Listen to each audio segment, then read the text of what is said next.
ओम पूर्णमदः पूर्णमिदं पूर्णात् पूर्णमुदच्यते पूर्णस्य पूर्णमादाय पूर्णमेवावशिष्यते।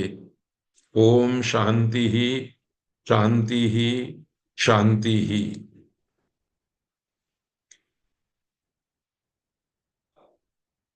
भारतीय ज्ञान परंपरा के प्रकाश स्तंभ आचार्य पाणिनि को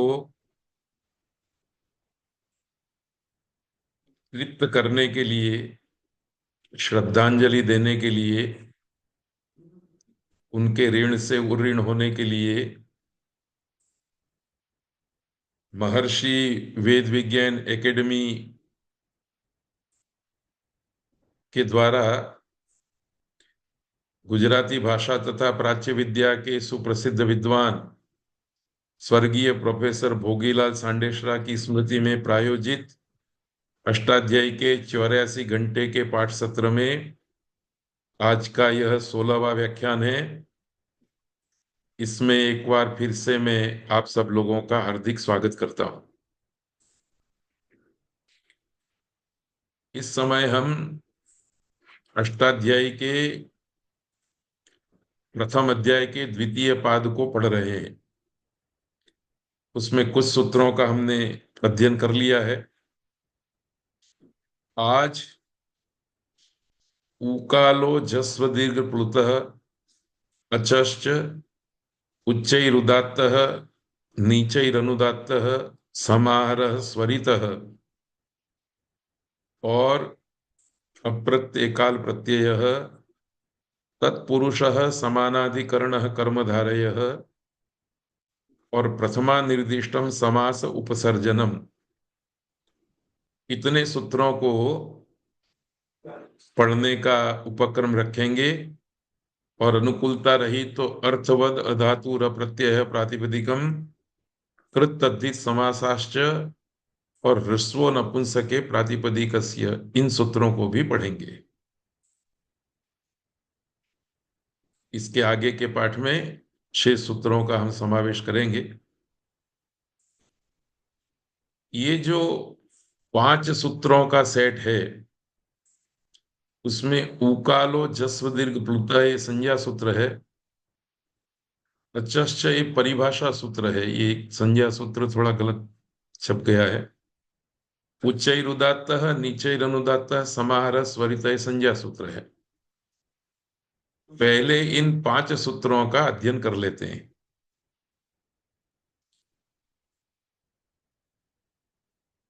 पहला सूत्र है ऊकालो जस्व दीर्घ प्लुतः।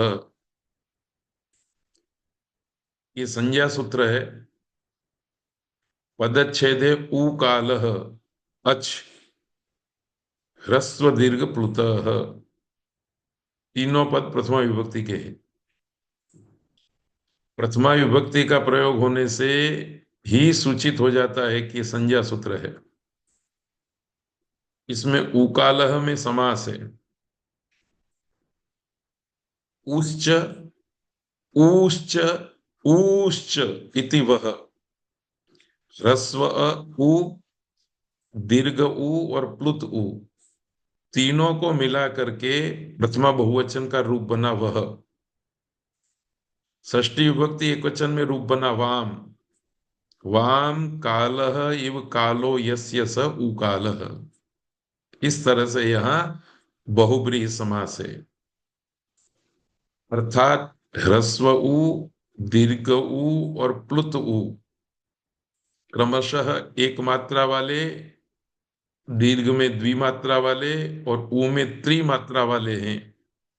उनका जो काल है एक मात्रा, द्विमात्रा और त्रिमात्रा का, वह है काल जिसका उसको ऊ कालः कहते हैं।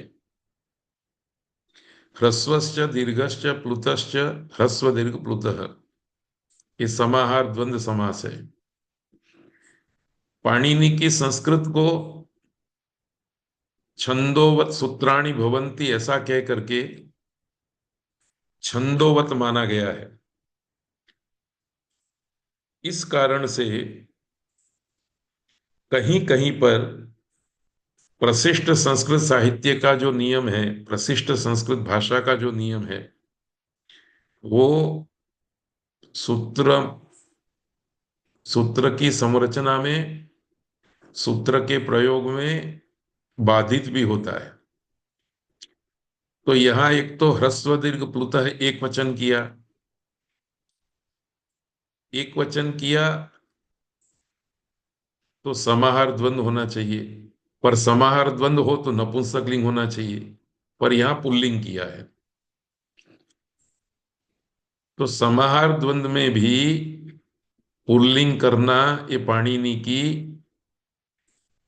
वैदिक संस्कृत की प्रयोग पद्धति है। अन्यथा ह्रस्व दीर्घ प्लुतम ऐसा नपुंसकलिंग होना चाहिए था।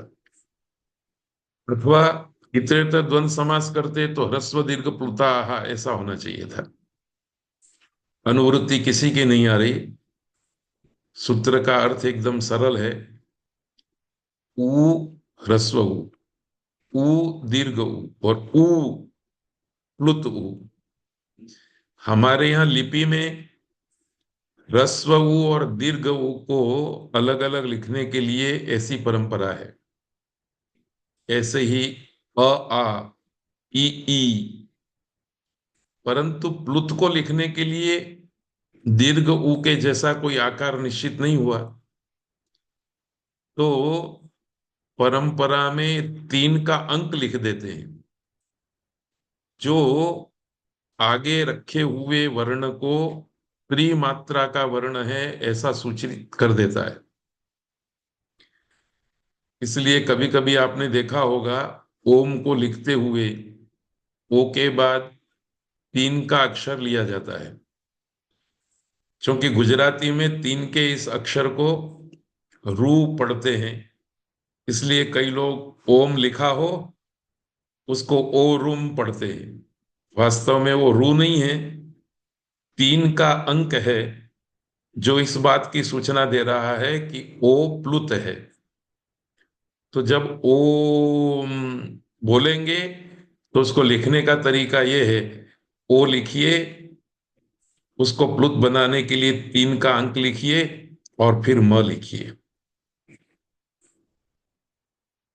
तो ये तो बीच में बात आ गई तो कह दी। ऊ अर्थात एक मात्रा, दीर्घ ऊ अर्थात द्विमात्रिक, और ऊ प्लुत अर्थात त्रिमात्रिक। अच की यथासंख्य, पहले की पहली, दूसरे की दूसरी और तीसरे की तीसरी, अर्थात ह्रस्व दीर्घ और प्लुत संज्ञा होती है।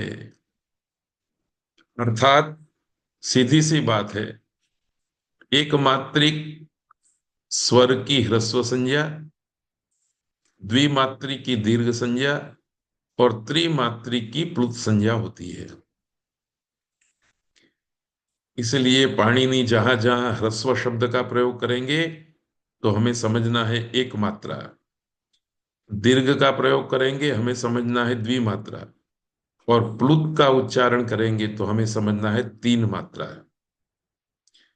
ये एक मात्रा, 2 मात्रा और 3 मात्रा सभी वर्णों की नहीं होती। इस व्यवस्था को बताने के लिए अगला परिभाषा सूत्र आया, चश्च। अचः षष्ठी विभक्ति एक वचन, च अव्यय पद। ऊपर से अनुवृत्ति आ रही है, अच और ह्रस्व दीर्घ प्लुतः। सूत्र का अर्थ है ह्रस्व दीर्घ प्लुत इत्येवं विधीयमानो यो अच, सह अचः एव स्थाने भवति। ह्रस्व हो, दीर्घ हो, प्लुत हो, अथवा ह्रस्व होता है, दीर्घ होता है, प्लुत होता है, ऐसा ह्रस्व दीर्घ प्लुत संज्ञा का निर्देश करके जब कोई विधि किया जाए तो यह विधि हर किसी वर्ण को लागू नहीं होता, पर अच के स्थान में ही होता है। अच के सिवाय किसी वर्ण के स्थान में नहीं होता। इस परिभाषा सूत्र का सामान्य अर्थ यह है कि एक मात्रा, द्विमात्रा और त्रिमात्रा वाले वर्ण अच अर्थात स्वर है। अ, ई उण, रिल ऋग, ए ओंग, ऐ औज।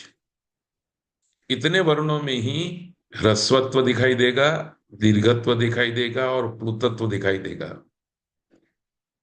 अथवा ऐसा कहो कि एक मात्रा होगी तो उसको हम ह्रस्व नाम से बुलाएंगे, दो मात्रा होगी तो दीर्घ शब्द से बुलाएंगे, और तीन और तीन से ज्यादा मात्रा होगी तो उसको प्लुत करके बुलाएंगे। तो ये तो वर्णोच्चारण शिक्षा में भी प्रसिद्ध संज्ञाएं हैं, इसलिए ज्यादा कुछ विचारना नहीं है। उदाहरण के रूप में अतिरी उदाहरण दिया गया है। इसमें र में ई की मात्रा ह्रस्व है, एक मात्रिक है। अभी आगे चल करके उदाहरण फिर से आएगा, तब फिर इस सूत्र का हम स्मरण करेंगे। अभी तो आप इतना याद रखिए कि अतिरी में री ह्रस्व है, एक मात्रा वाला है। अति नु में नु एक मात्रा वाला है। उपगु, गु में उ एक मात्रा वाला है। मूलतः ये शब्द थे अति रई, अति नौ, उपगो। ये मूल शब्दों को ह्रस्व करके यहां ई कर दिया गया, यहां उ कर दिया गया, और उपगु में भी गो का गु कर दिया गया। तो ओ का उ करना है, ऐसा कहने के लिए आचार्य पाणिनि अष्टाध्यायी के अंदर कैसे बात करेंगे? गो को ह्रस्व कर दो, नव को ह्रस्व कर दो, रई को ह्रस्व कर दो, इस प्रकार का भाषा प्रयोग करेंगे। तो गो को ह्रस्व कर दो जब ऐसा बोलेंगे तो ग के साथ कोई मतलब नहीं है, पर ग में जो ओ है स्वर, उसको हम ह्रस्व कर देंगे। अब ओ का ह्रस्व क्या होता है? ओ तो संधि वर्ण है, दीर्घ वर्ण है, उसका प्लुत तो हो सकता है, ह्रस्व कैसे होगा? इस प्रश्न का उत्तर देने के लिए हमको पुराने पाठों का स्मरण करना होगा। हम पहले पाद के सूत्रों के अध्ययन के अवसर पर एक सूत्र पढ़ आए हैं, एच इघ्रस्वादेशे। ह्रस्व का जब आदेश करना हो तो एच के स्थान में इक आदेश होता है, अर्थात ए ओ ऐ औ, इन चार दीर्घ वर्णों के स्थान पर क्रमशः ई और उ ये ह्रस्व होता है। इसलिए प्रत्येक सूत्र दूसरे सूत्र के साथ भी जुड़ा हुआ है। आप किसी एक सूत्र को व्यक्ति के रूप में अलग नहीं कर सकते, वो सूत्र किसी न किसी रूप में किसी दूसरे सूत्र के साथ जुड़ा रहता है। ये जो एक दूसरे सूत्रों का एक दूसरे के सूत्रों के साथ जुड़ाव है, वो अघोरी बाबा के सिर के ऊपर उगने वाले बालों की तरह है। ऐसा एक दूसरे के साथ लिपटा हुआ पड़ा है कि सामान्य आदमी की हिम्मत नहीं कि उसके अंदर वो कंघी घुमा सके। इसलिए भी कई लोग पाणिनि व्याकरण को क्लिष्ट मानते हैं। पर याद रखिए, ऐसा होने पर भी यदि धैर्य पूर्वक आप आचार्य पाणिनि के सूत्रों को पढ़ेंगे तो बहुत जल्दी नहीं, धीरे धीरे। इसके लिए मैंने आपको कहा है कि तीसरे अध्याय तक आपको धैर्य रखना पड़ेगा। फिर आपको वो जटिलों के अंदर भी, उन जटाओं के अंदर भी कंघी घुमाना आ जाएगा। तो अचश्चय परिभाषा सूत्र है। इसके आगे ये देखिए, मैंने लिख भी दिया है। इसको हम फिर आगे भी देखेंगे। अतिरी, यहां अतिरई, इस स्थिति में ह्रस्वो नपुंसके प्रातिपदिकस्य, ऐसा एक सूत्र आएगा जो कहेगा कि अतिरई को ह्रस्व कर दो। तो यह परिभाषा सूत्र उपस्थित होकर के व्यवस्था देगा कि अजंत प्रातिपदिक के अंतिम अच अर्थात रई के ऐ का ह्रस्व होता है। और ये भी याद रखना है कि अष्टदेय में जहां भी ह्रस्व दीर्घ और प्लुत का विधि किया जाएगा वह अच ज की जगह पर च पढ़ना है, अलग से लिखा है इसलिए। अच अर्थात स्वर के स्थान में ही होगा, अन्यत्र नहीं। तो ये दो बातें हैं। आगे का सूत्र है उच्चैरुदात्त। इसको भी जल्दी से देख लेते हैं। ये संज्ञा सूत्र है। उच्चैहि अव्यय, उदात्त प्रथमा विभक्ति एकवचन। ऊपर से अच की अनुवृत्ति आ रही है। सूत्र का अर्थ है उच्चैहि,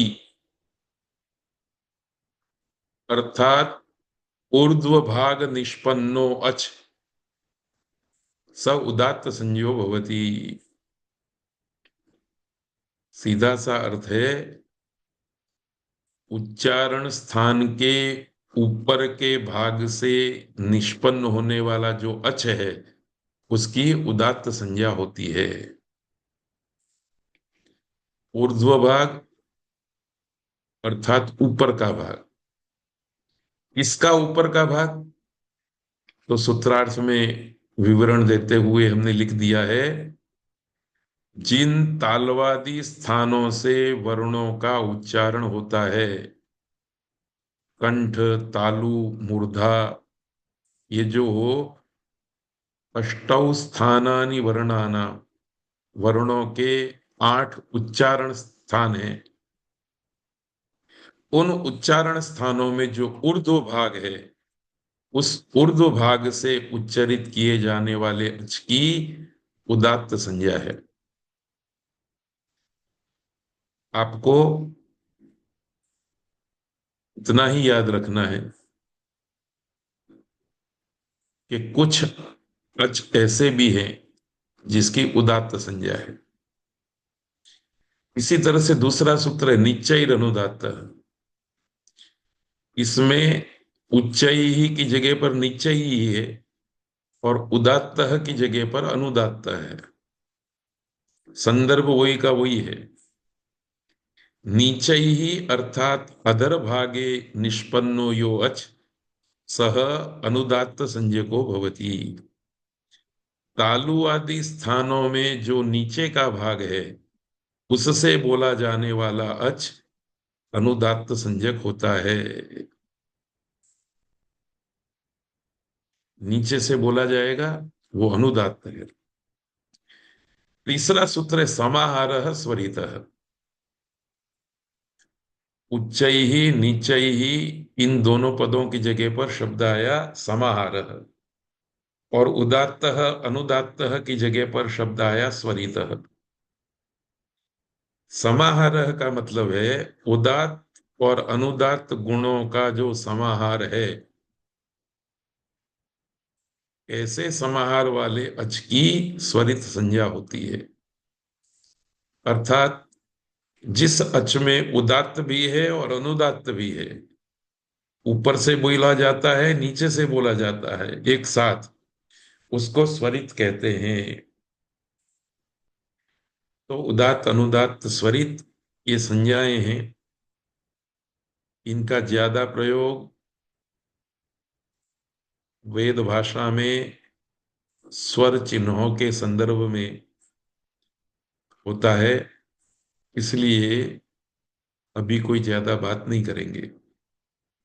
इतना ही पर्याप्त है कि ऊंचे से बोले जाने वाले अच की उदात्त, नीचे से बोले जाने वाले अच की अनुदात्त, और ऊंचे नीचे दोनों से युक्त स्थानों से बोले जाने वाले अच की स्वरित संज्ञा होती है। इतना याद रखना है कि ऊंचे नीचे का मतलब जोर से और धीरे बोलने से नहीं है। ऊंचे का मतलब कंठ में दो स्थानों की परिकल्पना की गई, ऊपर का स्थान और नीचे का स्थान।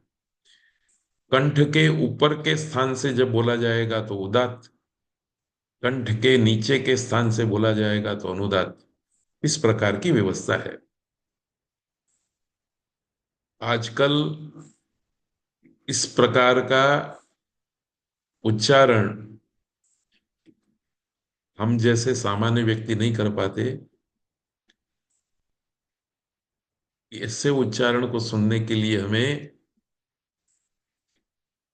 वेद पाठियों की शरण में जाना पड़ता है, जिन्होंने सस्वर वेद को कंठस्थ किया है। तो कभी सौभाग्य मिले तो उदात्त स्वर को सुनने के लिए उनकी शरण में जाना पड़ेगा। इतनी बात कह करके हम आगे बढ़ते हैं।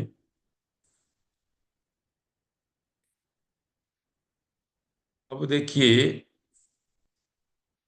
जिन सूत्रों को हमें पढ़ना है उनमें एक ये सूत्र है, अपृक्त एकाल प्रत्यय। ये भी एकदम सरल और महत्व की संज्ञा है।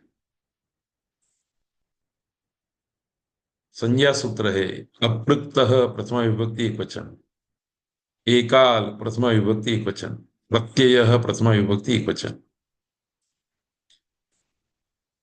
एकाल अपृक्त तो संज्ञा है, इसलिए उसमें समास नहीं देखेंगे। एकाल में कर्मधारय समास है। दो समासों की शक्यता होती है ऐसे पद में, एक कर्मधारय तत्पुरुष और दूसरा बहुव्रीहि। प्रयोग का संदर्भ देख करके हम विवेक करते हैं कि इस जगह पर कर्मधारय है या इस जगह पर बहुव्रीहि है। तो यहां कर्मधारय समास है। एकस चासौ अल च एकाल, एक हो और वो अल हो, उसको एकाल कहते हैं। एकाल प्रत्यय की अपृक्त संज्ञा होती है। एकः अर्थात असहाय। एक का मतलब उसकी सहायता में दूसरा कोई वर्ण नहीं है, ऐसा। जो अल प्रत्यय है उसकी प्रयुक्त संज्ञा होती है। तो पाणिनि जब भी अप्रयुक्त प्रत्यय को यह करो यह करो यह करो ऐसा विधि कहेंगे, तो हमें इस सूत्र की मदद से अप्रयुक्त का अर्थ समझ लेना है कि एक अल वाला प्रत्यय। तो असहाय अर्थात एक अल वाला जितना भी प्रत्यय समूह है, वो सारे प्रत्यय समूह की उपयुक्त संज्ञा है। उदाहरण है वाक लता। वाक प्रथमा विभक्ति एक वचन का रूप है।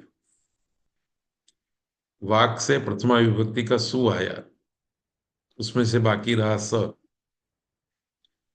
इस स का लोप करने के लिए एक सूत्र आएगा छठे अध्याय के पहले पाद में।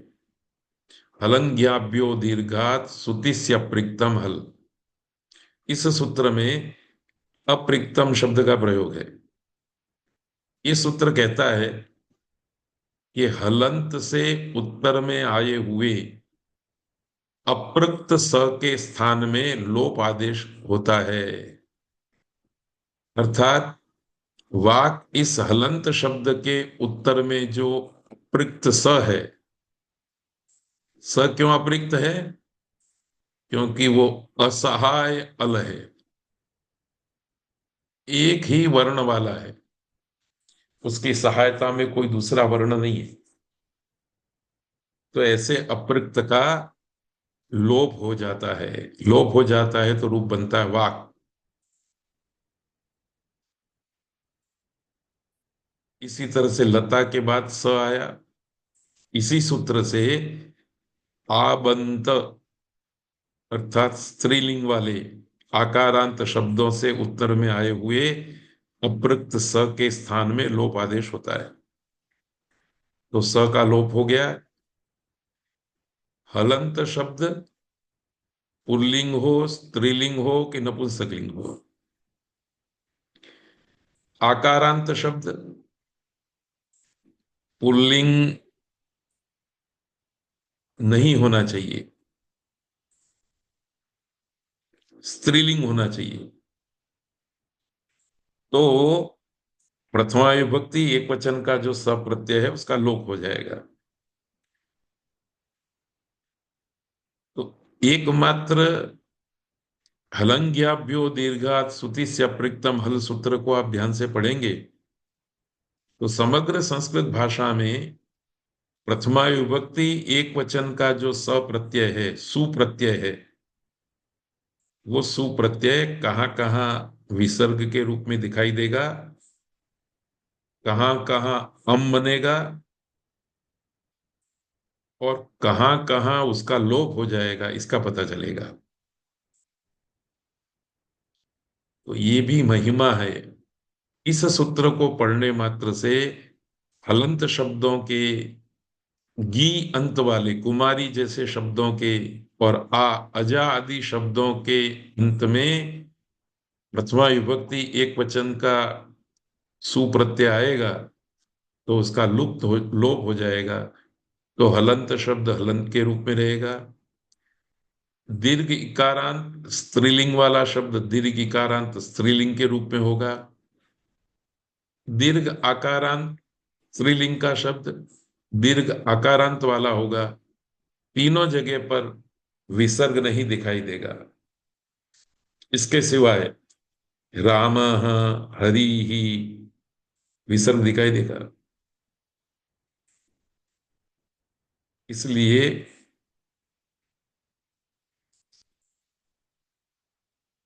एक शब्द है कुमारी,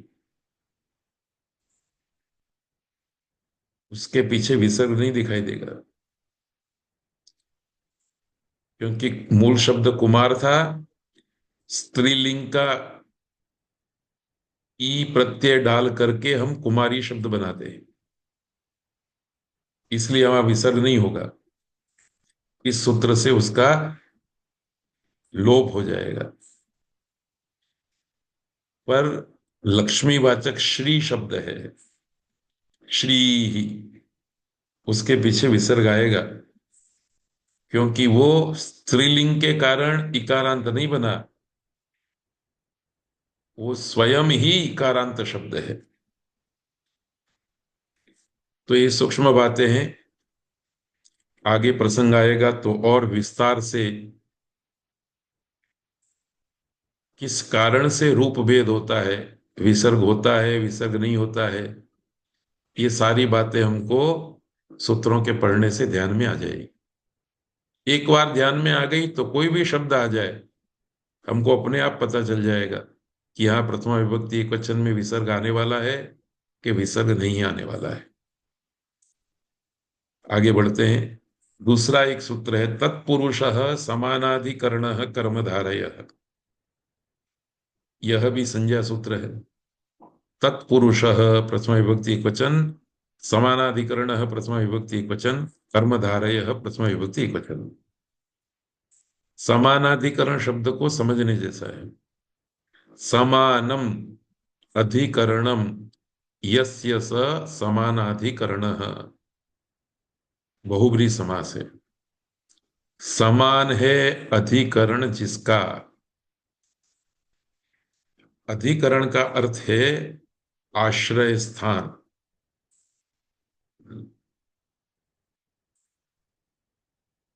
और वो कैसा होना चाहिए? समान होना चाहिए। तो समान है अधिकरण अर्थात आश्रय जिसका, उसको समानाधिकरण कहते हैं। ये समानाधिकरण वाला जो तत्पुरुष समास है, उसकी कर्मधारय संज्ञा होती है समानाधिकरणः तत्पुरुषः कर्मधारय संज्ञो भवति।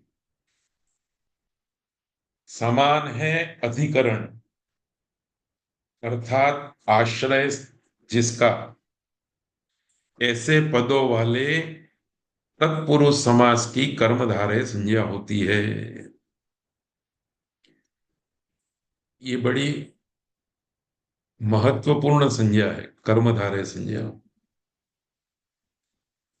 है समास की संज्ञा,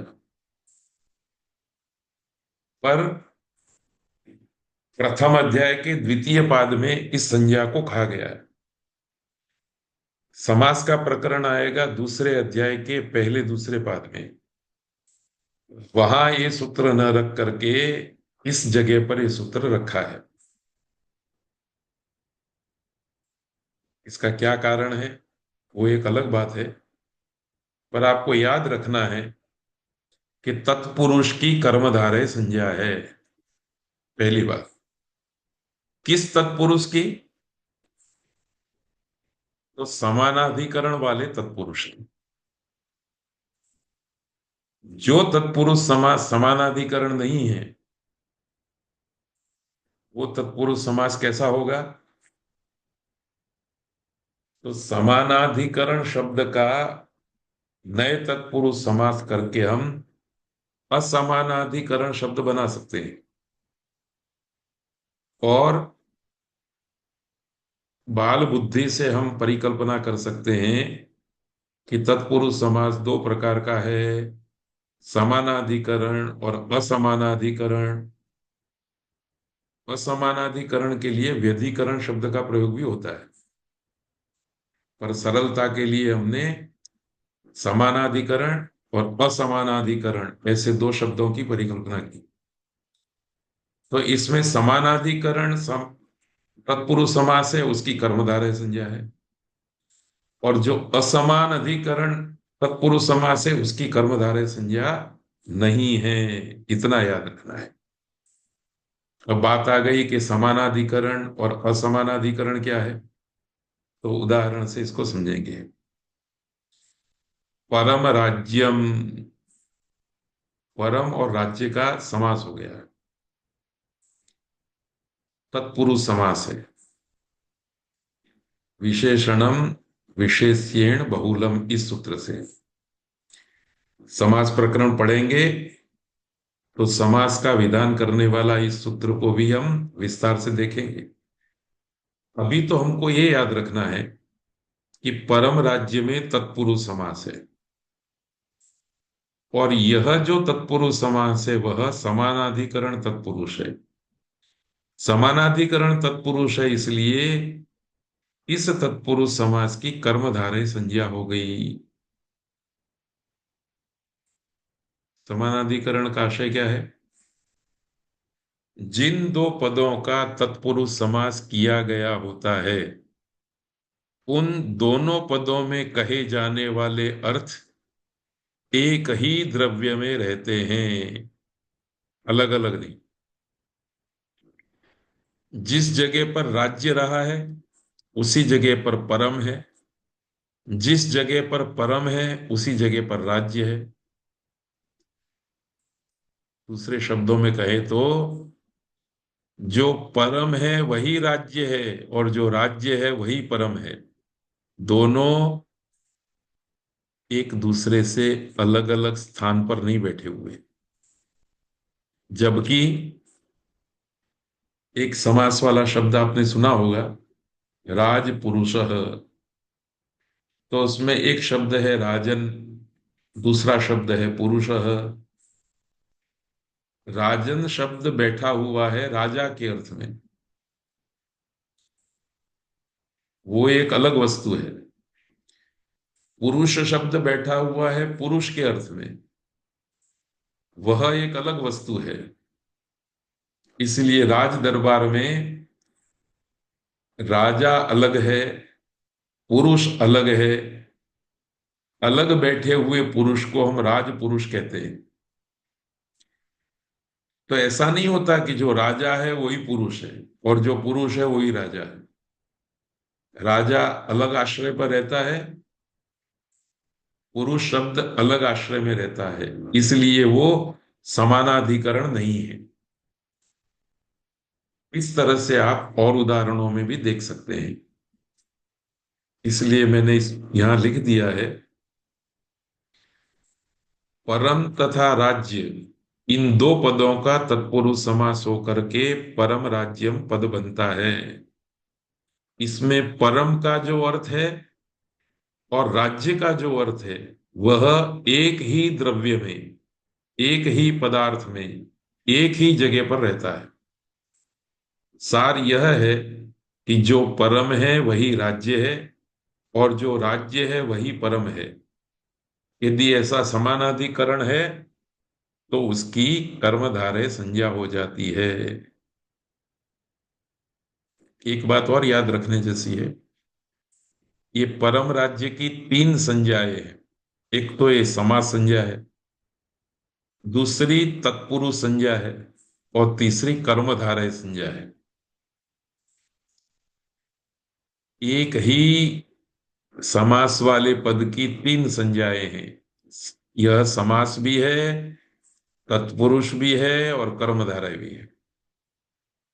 इसका मतलब ये हुआ कि कर्मधारय को लेकर के जो विधि किया गया होगा वो भी इसको लागू होगा, तत्पुरुष को लेकर के जो विधि कहा गया होगा वो भी इसको लागू होगा, और समास को कह करके जो विधि किया गया होगा वो भी इसको लागू होगा। तो तत्पुरुष समास में समास का फल मिलेगा, समास संज्ञा का फल मिलेगा और तत्पुरुष संज्ञा का फल मिलेगा। ऐसे दो फल वाले समास का समूह एक होगा।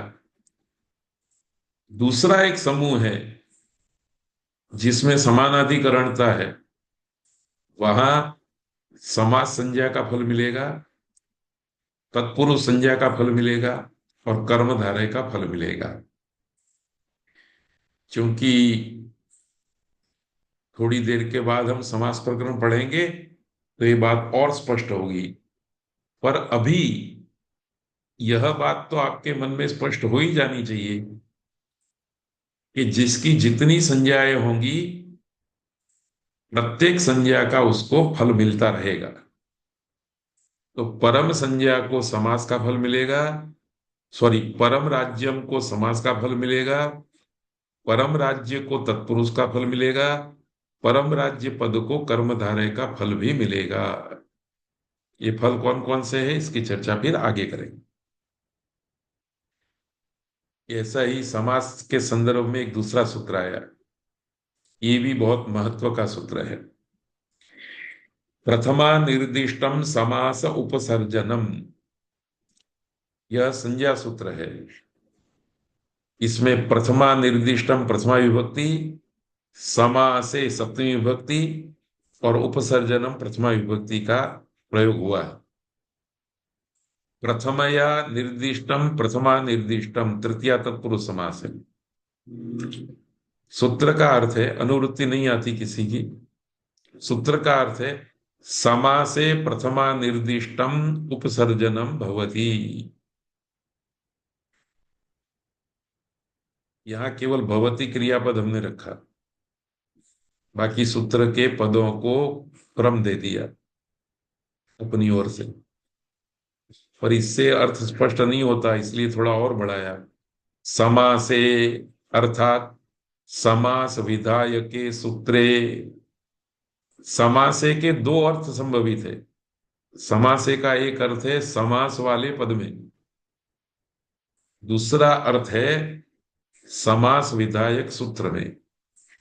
तो पहली बात याद रखनी है इस सूत्र के संदर्भ में कि यहां जो समासे कहा गया है वह समास पद के लिए नहीं कहा गया है, पर समास का विधि करने वाले, समास करने वाले सूत्र के हिसाब से समासे कहा गया है। अर्थात दूसरे अध्याय के पहले पाद में, दूसरे अध्याय के दूसरे पाद में जो सूत्र आएंगे उन सूत्रों को दृष्टि समक्ष रख करके समासे पद से याद किया गया है। तो समास के विधान करने वाले सूत्र में जो पद प्रथमा विभक्ति से निर्दिष्ट है, उस पद से बोधित होने वाला जो भी पद है उसकी उपसर्जन संज्ञा होती है। समास का विधान करने वाले सूत्र में जो पद प्रथमा विभक्ति से निर्दिष्ट किया गया है उस पद की उपसर्जन संज्ञा होती है। इसको उदाहरण से समझेंगे। उदाहरण है कष्टश्रित। ये समास का पद है, विग्रह वाक्य है कष्टम श्रित। कष्टम द्वितीय विभक्ति का प्रयोग है और श्रित प्रथमा विभक्ति का प्रयोग है। इन दोनों का समास होकर के शब्द बना कष्टश्रित।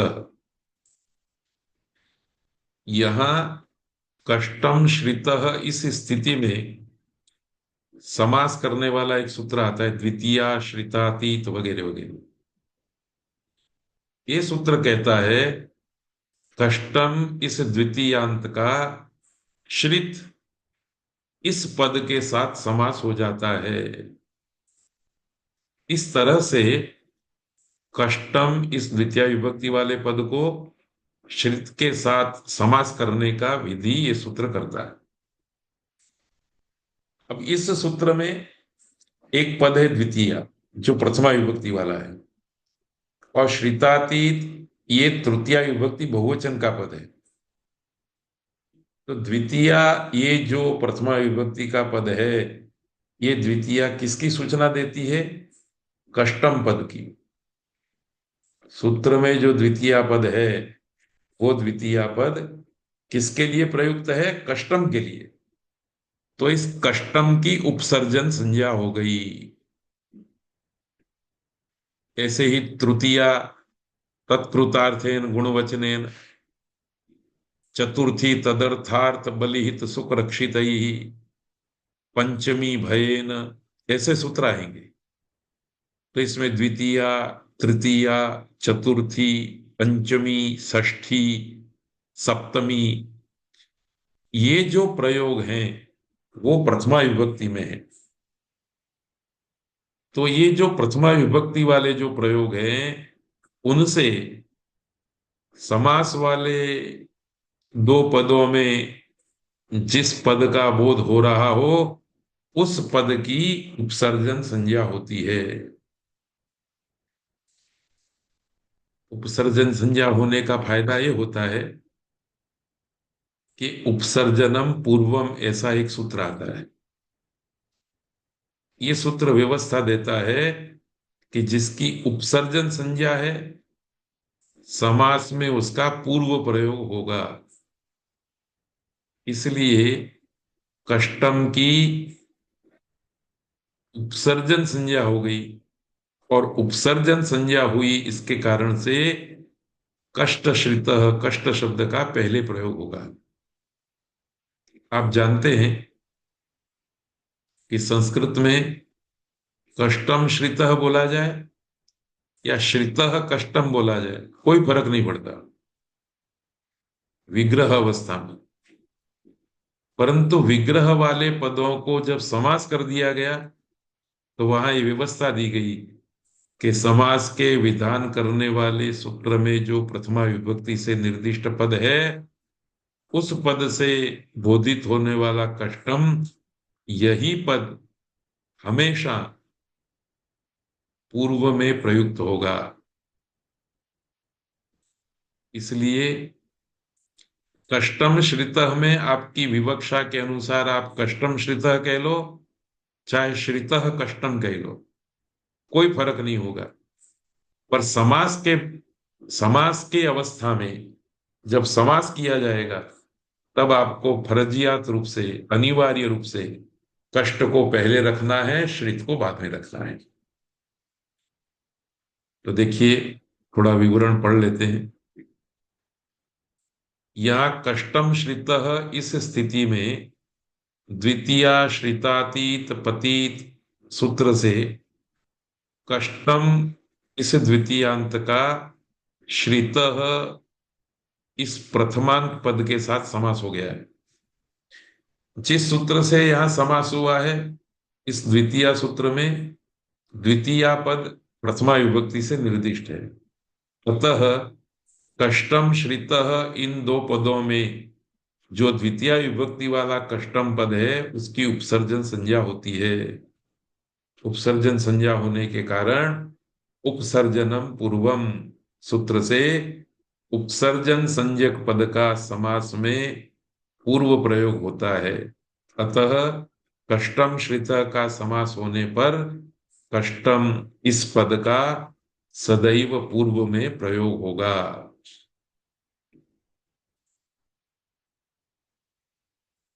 द्वितीया, तृतीया, चतुर्थी, पंचमी, षष्ठी और सप्तमी तत्पुरुष समास में द्वितीया, तृतीया, चतुर्थी, पंचमी, षष्ठी वाले पद पहले प्रयुक्त किए जाएंगे। ये इसका सार। समास प्रकरण में और बहुत सारे उदाहरण देखेंगे, ये बात दृढ़ हो जाएगी। पर आपको अभी इतना याद रखना है कि समास के विधान करने वाले सूत्र में प्रथमा विभक्ति से निर्दिष्ट जो पद है, उसकी सर्जन संज्ञा होती है।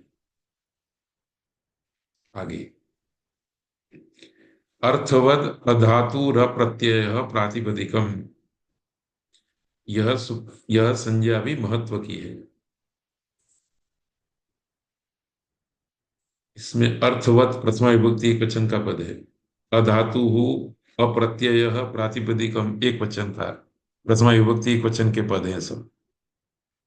अधातु में नए तत्पुरुष समास, अप्रत्यय में नए तत्पुरुष समास। जो धातु नहीं है वो अधातु, जो प्रत्यय नहीं है वो अप्रत्यय। सूत्र का अर्थ है अधातु अप्रत्यय अर्थवत प्रातिपदिकम भवति। धातु के सिवाय, प्रत्यय के सिवाय जो कोई शब्द अर्थ वाला है, उसकी प्रातिपदिक संज्ञा होती है। तो ये बहुत महत्वपूर्ण सूत्र है। इस सूत्र से प्रातिपदिक संज्ञा का विधान किया गया है, प्रातिपदिक संज्ञा की गई है। किसकी प्रातिपदिक संज्ञा होती है? तो पाणिनि ने एकमात्र शर्त रखी, अर्थवत होना चाहिए। कोई भी शब्द आप ले आओ, वो यदि अर्थवान है तो उसकी प्रातिपदिक संज्ञा हो जाएगी। दूसरी शर्त यह है कि वो धातु नहीं होना चाहिए और प्रत्यय नहीं होना चाहिए। जैसे पच धातु है, पच का अर्थ है पकाना, पर चूंकि उसकी धातु संज्ञा है इसलिए प्रातिपदिक संज्ञा नहीं होगी। अकेला प्रत्यय, जैसे शप प्रत्यय है, वो कर्ता अर्थ में, उसका अर्थ करता है, तो शप का भी अर्थ तो है, पर चूंकि वो प्रत्यय है इसलिए उसकी भी प्रातिपदिक संज्ञा नहीं होगी। तो धातु और प्रत्यय को छोड़ करके जो कोई शब्द हो जिसका अर्थ हो उसकी प्रातिपदिक संज्ञा होती है।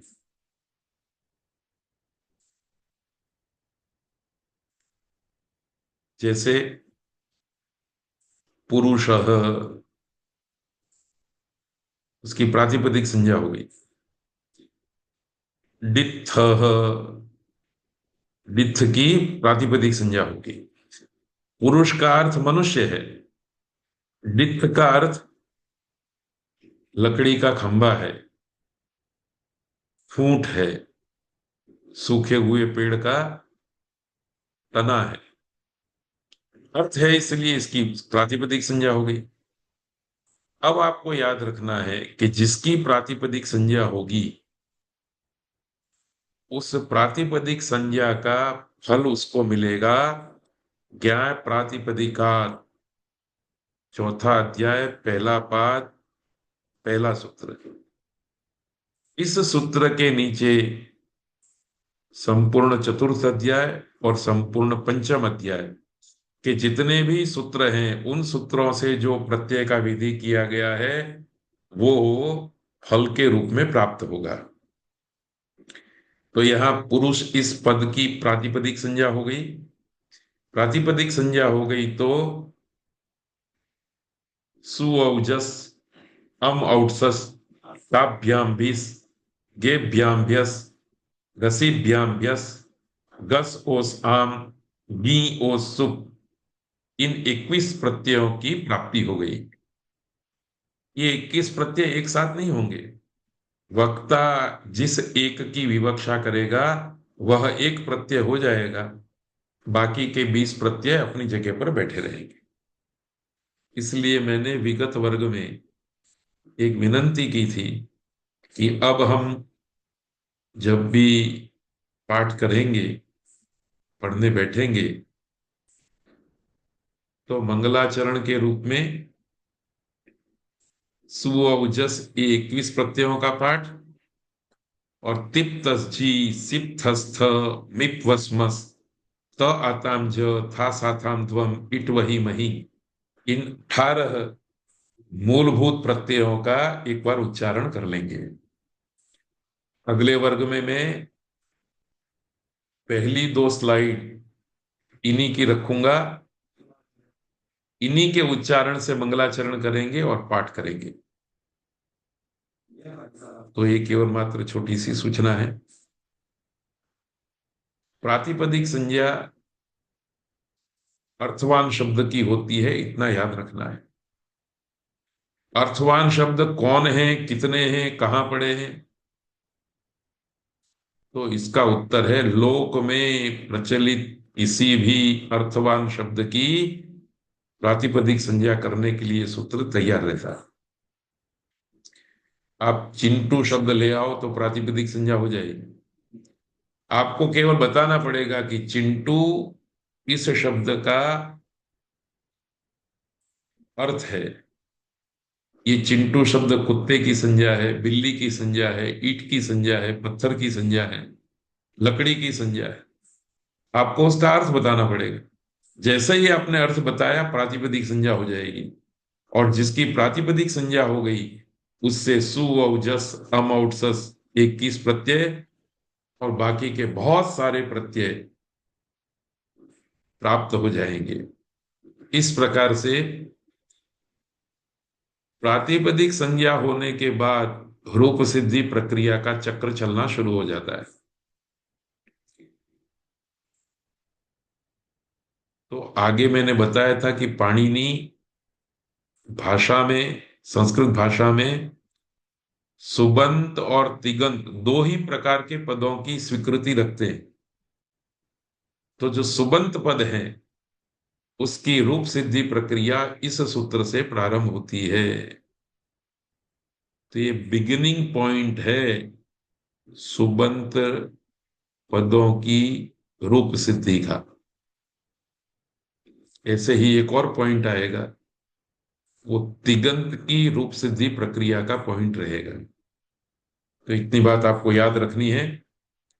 वारंवार ये बात मैं आपको चौथा अध्याय पढ़ाते समय फिर से मैं दोहराता रहूंगा। इसी के अनुसंधान में एक दूसरा सूत्र है, कृत तद्धित समासाश्च। यह भी संज्ञा सूत्र है। कृत तद्धित समासाह में इतरेतर द्वंद्व समास है। कृत च तद्धितश्च समासश्च कृत तद्धित समासाह। ऊपर से प्रातिपदिकम की अनुवृत्ति आ रही है। यह सूत्र भी प्रातिपदिक संज्ञा करता है। सूत्र का अर्थ है कृत प्रत्यंत शब्दों की, तद्धित प्रत्यंत शब्दों की और समास की भी प्रातिपदिक संज्ञा होती है। कृत प्रत्यंत शब्द धातु से बनते हैं, तद्धित प्रत्यंत शब्द प्रातिपदिक से बनते हैं, और समास भी दो सुबंत पदों का होता है। तो धातु के साथ कृत प्रत्यय जोड़ करके जो शब्द बनेगा उसकी भी प्रातिपदिक संज्ञा है। किसी प्रातिपदिक के साथ तद्धित प्रत्यय जुड़ जाएगा, उसकी भी प्रातिपदिक संज्ञा है। और एक सुबंत पद दूसरे सुबंत पद के साथ समस्त हो जाएगा, समास प्राप्त कर लेगा, तो उसकी भी प्रातिपदिक संज्ञा है। और जैसे ही प्रातिपदिक संज्ञा हुई, या प्रातिपदिका इस सूत्र के अधिकार में जितना भी प्रत्यय विधि कहा गया है, वो सारा प्रत्यय विधि विवक्षा के अनुसार प्राप्त होता रहेगा। उदाहरण है कृत प्रत्यंत का कारक। क्री धातु से वो और अक प्रत्यय होकर के कारक शब्द बना। इस कारक शब्द में कृत प्रत्यांत है। ये कारक शब्द कृत प्रत्यांत है, इसलिए इसकी भी प्रातिपदिक संज्ञा हो गई। और जैसे ही प्रातिपदिक संज्ञा हो गई, सु औ जस 21 प्रत्ययों की प्राप्ति हो गई। इतना ही नहीं, चौथे पांचवें अध्याय में जो दूसरे सूत्र कहे गए हैं, वो भी कारक पद से विवक्षा के अनुसार होते रहेंगे। शाली यह एक तद्धित प्रत्यांत शब्द है, इसकी भी प्रातिपदिक संज्ञा हो गई, तो सु औ जस 21 रूप चलेंगे इसके। कष्टम श्रित मिलकर के कष्ट श्रित बन गया, ये समास हो गया। समास की भी प्रातिपदिक संज्ञा हो गई, तो इसके भी 21 रूप बनेंगे। न केवल 21 रूप बनेंगे, पर चौथे अध्याय और पांचवें अध्याय में जितना भी प्रत्ययों का विधान किया गया है, विवक्षा के मुताबिक इनसे भी वो सब प्रत्यय हो जाएंगे। इस तरह से विशाल शब्द राशि की निष्पत्ति की पहली ईंट इन दो सूत्रों से रखी गई है। अर्थवत धातु प्रत्यय प्रातिपदिकम और कृत तद्धित समासाश्च। तो ये दोनों सूत्र महत्व के हैं। आप बारंबार इन सूत्रों को समझने का, जानने का प्रयत्न करना। एक और सूत्र, ह्रस्वो नपुंसके प्रातिपदिकस्य। ये विधि सूत्र है। ह्रस्व नपुंसके प्रातिपदिकस्य, तीनों में अलग अलग विभक्ति। ह्रस्व प्रथमा, नपुंसके सप्तमी, प्रातिपदिकस्य षष्ठी विभक्ति। समास नहीं है, अनुवृत्ति नहीं है, सूत्र का अर्थ सूत्र में ही है। नपुंसके प्रातिपदिकस्य स्थाने ह्रस्वः भवति। अर्थात नपुंसक लिंग के अर्थ में वर्तमान, सादी भाषा में कहें तो नपुंसक लिंग में वर्तमान जो कोई प्रातिपदिक है, उसकी उसको ह्रस्व हो जाता है। नपुंसक लिंग में वर्तमान जो प्रातिपदिक, उसको ह्रस्व हो जाता है। इसका एक सीधा सा मतलब यह है कि नपुंसक लिंग में जितने भी शब्दों का प्रयोग संस्कृत भाषा में है, वो सारे शब्द ह्रस्वांत ही होते हैं, न दीर्घांत न प्लुत अंत वाले। तो नपुंसक लिंग में अकारांत नपुंसक लिंग दिखाई देगा, ह्रस्व इकारांत नपुंसकलिंग दिखाई देगा, ह्रस्व उकारांत, ह्रस्व ऋकारांत रूप आपको दिखाई देगा। इसके सिवाय दीर्घ वाला रूप आपको एक भी नहीं दिखाई देगा। उदाहरण है अतिरिकुलम। अति एक अव्यय है और दूसरा शब्द है रई। इन दोनों का अव्यय भाव समास हो गया। अव्यय भाव समास हो गया तो एक सूत्र ने आकर के कहा कि अव्यय भाव समास नपुंसकलिंग में प्रयुक्त होता है। तो जैसा ही अव्यय भाव समास हो गया, अतिरई, ये अव्यय भाव समास वाले पद का लिंग निश्चित हो गया कि नपुंसकलिंग में प्रयोग होगा। जैसे ही नपुंसकलिंग निर्धारित हो गया कि इस सूत्र ने आकर के कहा कि भाई नपुंसक लिंग में जो प्रातिपदिक है उसको ह्रस्व होता है। तो अतिरई में तो र में जो ऐ है वो दीर्घ था, इसलिए इस दीर्घ को ह्रस्व कर दिया गया। ऐ का ह्रस्व होता है ई, इसलिए अतिरी ये शब्द बना। और अतिरी के बाद प्रथमा विभक्ति का जो सुप्रत्यय आया है उसका लोप हो जाता है नपुंसक लिंग के कारण, इसलिए रूप बनता है अतिरी, अतिरी कुलम।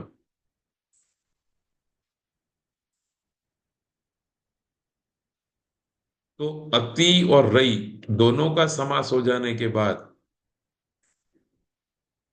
अव्ययभाव समास के फल के रूप में नपुंसक लिंगता प्राप्त हुई।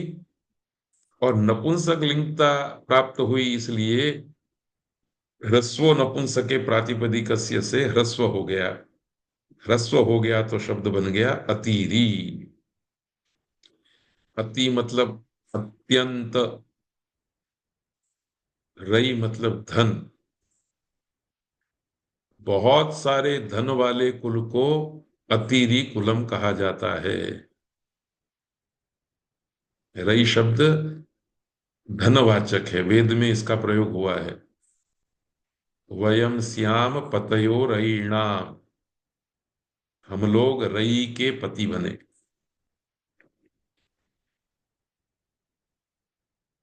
तो इतना ही आज पाठ पूरा करते हैं। शनिवार को सायंकाल फिर से हम मिलेंगे। तब तक के लिए सब लोगों का धन्यवाद। सबको सादर प्रणाम। धन्यवाद। धन्यवाद सर, नमस्ते। नमस्ते। नमस्ते, शुभरात्रि सर।